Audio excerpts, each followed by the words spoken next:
हम लोग कुछ अलग सीखेंगे, लेकिन आपको पहले बता दें पिछला 3 वीडियो में हमने क्या बताया। पहला वीडियो में बताया गया था कि इस तरह से यदि आप मेडिसिन का कारोबार कर रहे हैं या हॉस्पिटल में कारोबार कर रहे हैं या किसी मेडिसिन स्टोर में हैं, तो वहाँ जो मेडिसिन आप पैसा रिसीव करते और पेमेंट करते हैं, पहला वीडियो में बताया गया था। दूसरा वीडियो में आपको मेडिसिन का परचेज करने बताया गया था और तीसरा वीडियो में आपको मेडिसिन का सेल करने के लिए बताया गया था। आज हम बताएंगे यदि आप मेडिसिन परचेज किए हैं और आपके पास स्टॉक में पहले से मेडिसिन था और ये स्टॉक आपको नहीं चाहिए, तो आप जब मेडिसिन रिटर्न कीजिएगा तो परचेज रिटर्न का एंट्री हम लोग कैसे करेंगे।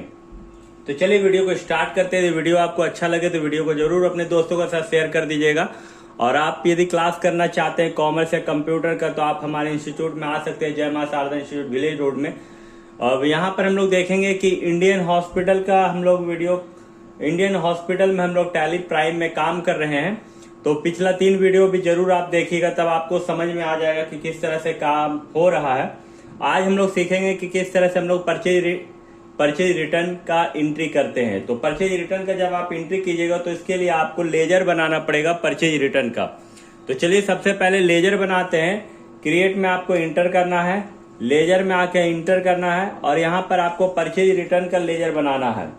PURCHASE purchase return, RETURNS purchase return लिखने का। इसका अंडर ग्रुप होगा परचेज अकाउंट और उसके बाद आपको कंट्रोल ए दबा देना है, या तो इंटर मार के आप बाहर हो सकते हैं। अब आपको जब रिटर्न का एंट्री करना है तो आप रिटर्न का एंट्री कैसे करेंगे, ये बैक हो जाना, आपको पूरा गेटवे ऑफ टैली में आना है और यहाँ पर आपको भी प्रेस करना है। भी प्रेस करने के बाद यदि आपको रिटर्न का एंट्री करना है तो आप परचेज रिटर्न का एंट्री कीजिएगा तो अल्ट के साथ F5 को दबाना है। अल्ट के साथ F5, ध्यान से सुनिएगा। पिछला हम लोग जो पुराना टैली ERP 9 में काम करते थे उसमें कंट्रोल F9 दबाते थे। यहाँ पर हम लोग क्या करेंगे, अल्ट के साथ F5 दबाएंगे। यहाँ पर देखिए डेबिट नोट आपका आ गया है और हम लोग नगद खरीदे थे, इसलिए पार्टी नेम में यहाँ पर कैश हो जाएगा। इंटर मारना है आपको, इंटर मारते हुए आना है। यहाँ पर आपको क्या पैरासीटामोल था जो आप रिटर्न कर रहे हैं, लेकिन आपको स्टॉक में था तो हम लोग खरीदे थे, इसमें से आप 50 खरीदे थे, लेकिन यहाँ आपको मान लीजिए कि 5 रिटर्न करना है। 5 रिटर्न करना है तो पैरासीटामोल था, पी दबा दिए, इंटर मारे। यहाँ पर आपका बैच नंबर दिया हुआ, लॉट नंबर दिया हुआ, इंटर मारेंगे। जितना आपको रिटर्न करना उतना आप यहाँ लिख दीजिए। मान लीजिए हमको 5 रिटर्न करना है तो 5 लिखें, रेट अपने आप आ जाएगा। इंटर मारिए, इंटर इंटर। यहाँ पर आपका डेट दिया हुआ है, यहाँ आप डेट डाल दीजिए जो मेडिसिन का था। तो अप्रैल था, अप्रैल 24, और रिटर्न डेट एक्सपायरी डेट जो आपका था वो आप जून का था, जून 2026 था।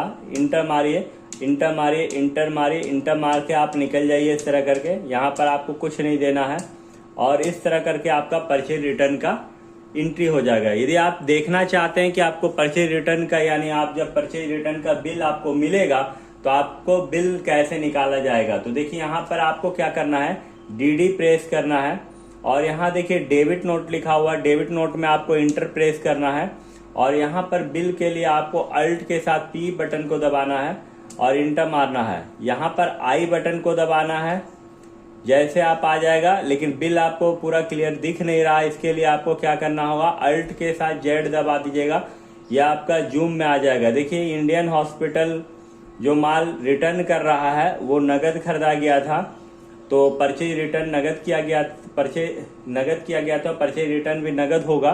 तो यहाँ देखिए पैरासीटामोल डोलो 650, बैच नंबर आपका है, मैन्युफैक्चरिंग डेट, एक्सपायरी डेट दिया हुआ है। आप कितना रिटर्न करें, 5 स्ट्रिप कर रहे हैं 100 रुपये के हिसाब से, तो यहाँ पर टोटल बिल आपका 500 रुपये रिटर्न हो जाएगा। तो इस तरह करके आप परचेज रिटर्न का भी एंट्री कर सकते हैं, कहीं भी हॉस्पिटल में या मेडिकल स्टोर में या किसी भी मेडिसिन यानी डिपार्टमेंट से लेकर। तो वीडियो को पूरा देखने के लिए धन्यवाद। अगला वीडियो हम लोग सेल्स रिटर्न में बनाएंगे, तो वीडियो को जरूर देखिएगा।